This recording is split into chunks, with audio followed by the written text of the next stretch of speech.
Welcome to EAT Pashala students. We are going to discuss this module which is titled as India and Indian Diaspora. Students, all of you know that Indians have moved to distant places far and near from their homeland. As a consequence, we have a very large diaspora living in different countries of the world, developed, developing and underdeveloped. This diaspora has played a significant role in strengthening the bonds of India with these countries. They have positively contributed to the development of economy, society and polity of India. The module has the following objectives. It apprises the readers about numerous issues related to Indian diaspora. The module examines various types of migration from India. The role of Indian diaspora in foreign policy has also been discussed in detail in this module. Broadly speaking, Indian migration to different parts of the world could be classified into three main patterns. They are emigration to British, French and Dutch colonies. With the end of slavery in 1834 in the British Empire, numerous Indians were induced, coerced or encouraged, often with false promises of a bright future, to immigrate to various parts of the empire so that it could have enough labor to develop virgin lands. A new system of contract labor, the indenture system, was introduced to engage workers for 5 to 10 years contract on a meager salary. Under the system, number of persons migrated to British, French and Dutch colonies in Mauritius, Uganda, Zanzibar, Tanzania, Kenya, South Africa, Fiji, West Indies, etc. Most of these persons were illiterated and belonged to lower strata of the society. They were mostly treated as slaves. They also suffered the problem of racial or ethnic discriminations. Immigration to developed world. Immigration of Indians after the Second World War has been towards the developed countries of Europe, Canada or USA. These included mostly highly qualified professionals, doctors, engineers, chartered accountants, businessmen, etc. They did not face such difficulties as faced by the earlier migrants during colonial times. However, some less qualified persons or illegal migrants do have to face some hardships. Because of their positive contributions, some Indians have not only acquired political role for themselves, but also are heading some political offices. Though number of such persons has acquired the citizenships of their respective states, yet they continue to hold linkages with Indians or Indian culture by one way or the other. Is emigration to West Asia. With the coming of oil as an important factor in the economy of West Asian states, larger number of skilled and unskilled Indians has migrated to Gulf countries. A large number of Indian professionals, doctors, nurses, architects, engineers, accounts, etc. had headed for West Asia to reap a part of bountiful harvest of locals' prosperity. India's consistent solidarity with the Arabs in the Arab-Israeli conflict facilitated smooth emigration of these people in these countries.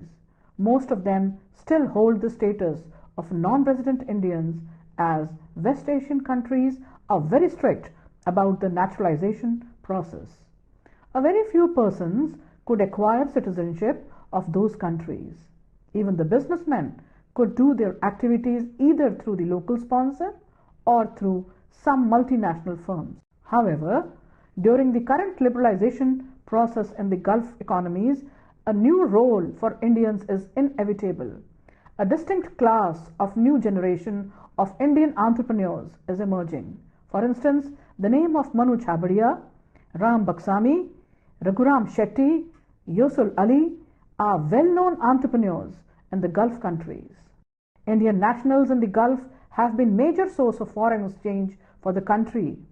However, the phenomena of migration to Gulf and experiences of the NRI in Gulf has been full of problems. Despite numerous precautions at governmental level, abuses and malpractices in clearing the emigration of persons going to these countries is not smooth. This is particularly referred to in case of unskilled laborers. Many private agencies and bureaucratic hurdles create a lot of problems for them.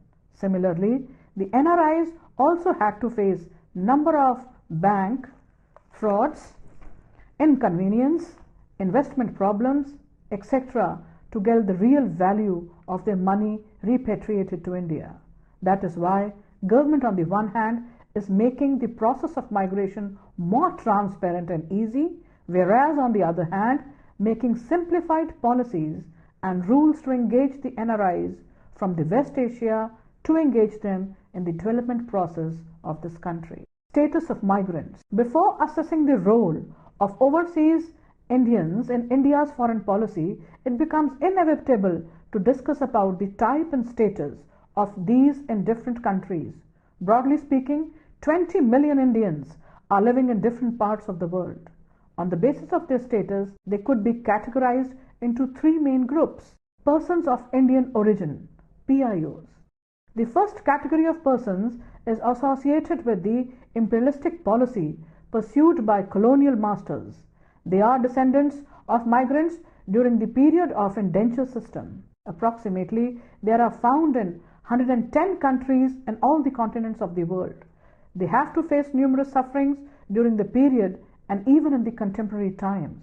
The only difference has been the type and system of their working. Largest concentration of them are found in countries like Fiji, Malaysia, Myanmar, Sri Lanka,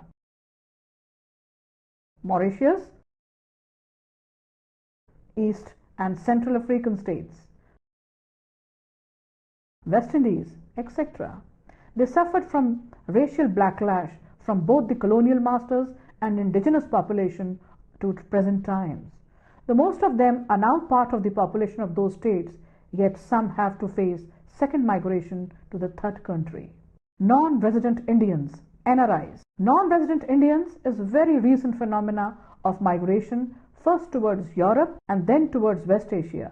According to FERA law, NRI has been defined as an Indian citizen who stays abroad for employment or carrying on business or vacation outside India or stays abroad under circumstances indicating an intention of an indefinite duration of stay abroad. Usually such persons hold an Indian passport, or he or either of his parents or grandparents was an Indian and a permanent resident of undivided India. These NRIs are a best source of foreign remittances from the host country to their motherland. For instance, the NRIs from Gulf countries alone remitted $4 billion in a year. Their contribution gained prominence in 1991 during the Gulf crisis when Indian balance of payment was in red. Besides, in the post-Pokhran Second era, when State Bank of India floated resurgent India bonds to the extent of 17,000 crores, the Gulf NRIs contributed 40% of it. Similarly, to the State Bank of India's Millennium Deposit Scheme, NRIs contributed about $6 billion, out of which share of Gulf NRIs was more than half. Stateless person of Indian origins, SPIOs. After the end of colonial rule in a number of countries, the people of India origin faced a severe problem of citizenship. They became the stateless persons of Indian origin. They also became victim of the ethnic politics pursued by these states. In some cases, even after some bilateral agreements among states, this issue remained unresolved. This problem has been very seriously, particularly with countries like Sri Lanka, Myanmar, and some East African states.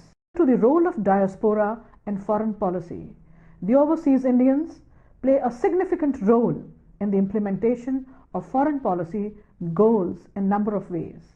First, and the foremost task accomplished by them has been that they work as cultural ambassadors of the country. Their presence throughout the world makes the host country aware about the rich culture and heritage of India. Indian ethos, religious beliefs, philosophy, value systems, festivals, traditions, foods will add familiarity about India and those countries. The activities and behavior of overseas Indians will make negative or positive impressions about the country in their mind. Since most of the contemporary Indians have made their presence in the number of countries by dint of their hard work, sincerity, and intellect, it is likely to have positive fallouts in terms of opinion formation in those countries towards India. These positive impressions will work as a confidence building exercise between India and the host country. Secondly, Indians abroad, especially the NRIs, is the main contributors to the foreign exchange reserves of the country. Most of the Indian overseas are remitting their earnings to their home country, which is boosting its foreign exchange stocks. This has not only facilitated the government in managing its balance of payment situations, but also facilitating the easy imports of foreign goods and technologies available in the hard currencies. Besides, some NRIs are also investing in India's infrastructural investments. These investments are providing latest technologies to industry and simultaneously making India's economic reform programs a grand success. Overseas Indians do influence the political elites and foreign policy makers in the host country. For instance, during the last few years, nearly 15 million Indian Americans have influenced the political results in that country through their intellectual firepower and fundraising capabilities. Recently, an Indian lady has also won the election as senator in the US. Though their influential activities, even 115-member India Caucasus has influenced the American policy towards India, particularly USA's attitude towards it during the post-Pokhran second period. Finally, overseas Indians could be good source of technology transfer to their home country, and the present era is the period of high-tech technology, where technological innovations are very swift. Besides, the new technologies are very costly, especially with the implementation of intellectual property rights under the WTO regime. At this juncture, some very well-settled NRIs could be good source of extension and collaboration of their new technology venture with their counterparts in India. Thus, there are numerous opportunities available in the country for the people of Indian origin to come, invest, settle, and establish joint venture, etc., independently or in collaboration with some Indian or foreign partners. This becomes all the more interactive with India's decision of opening up and liberalizing of its economy. India at present is making serious efforts in integrating its economy to the world market system. All kinds of restrictions have been done away with. On the other hand, growing ethnic and racial tensions in some far-off countries might have bearing on the minds of some of the NRIs to settle themselves in their homeland. All the above positive developments, however, do not rule out problems faced by the overseas Indians of the limitations for the Indian government to accommodate all their concerns. One important problem has been that overseas Indians are not a homogeneous group. They are divided in terms of their religion, language, and other such considerations.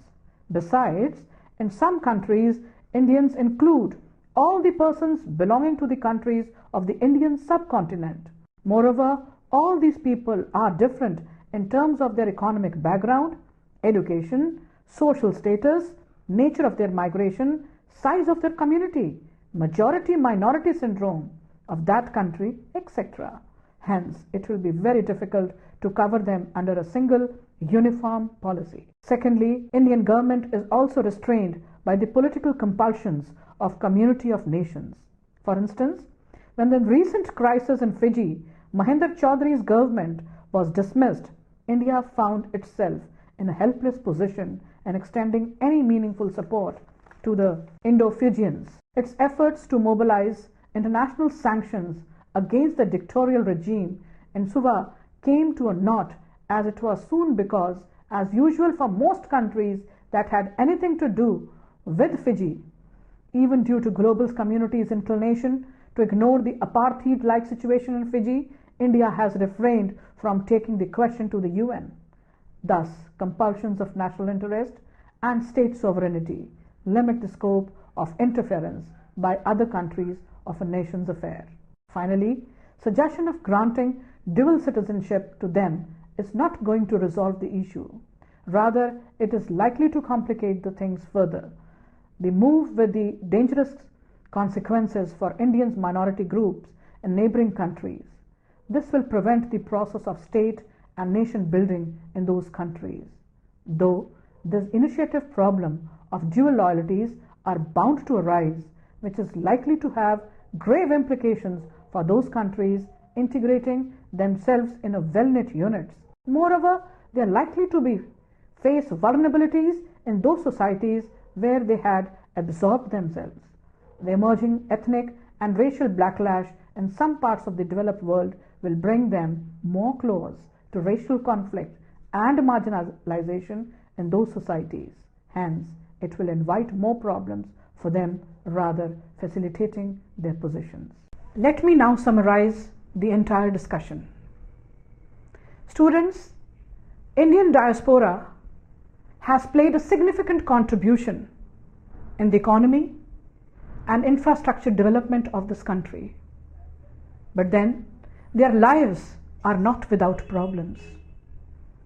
Day in and day out, we hear of instances reported in the media about the difficulties they face in their foreign lands, may it be subjugation or discrimination. Now, it is the responsibility of the Indian government to take a call on this. We need to review the existing policies and frame new foreign policies taking in cognizance the sufferings of our Indian diaspora. India has also to think on the issues of NRIs.